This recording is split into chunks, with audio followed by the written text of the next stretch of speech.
এই মহাতান্ত্রিক চাওয়ালকে। চলো তান্ত্রিক বাবা,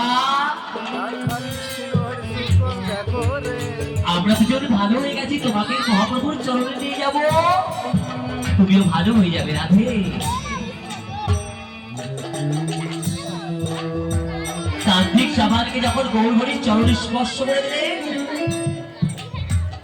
দাঁড়াও ভাবি, গৌরহরি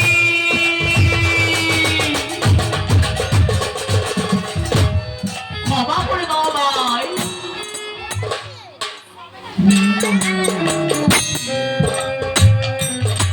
তুমি তো আমার চরণে কোনো অপরাধ করোনি,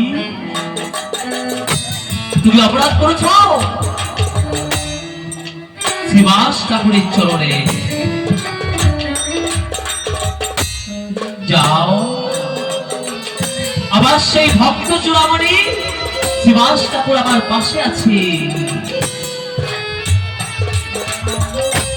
তাই শ্রীবাস ঠাকুর যদি তোমাকে স্বাভাবিক অর্পণ করে, আমি তোমাকে অবশ্যই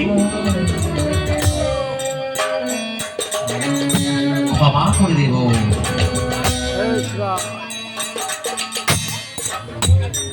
তাই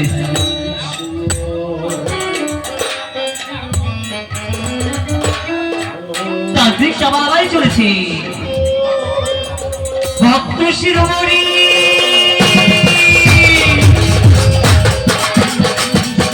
ক্ষমা করে দাও ভাই। ওঠো, আমার ভক্তেশ আমার চরণে নয়। বাবা রাধে রাধে। ভক্ত কাকে বলে? শত অপরাধ সত্ত্বেও ভক্তকে ভক্তে জড়িয়ে ধরছে মা।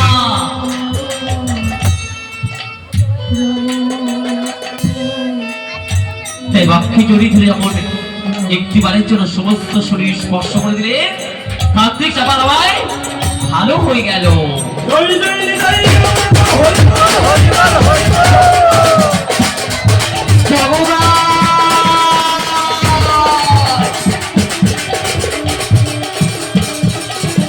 সারাটা জীবন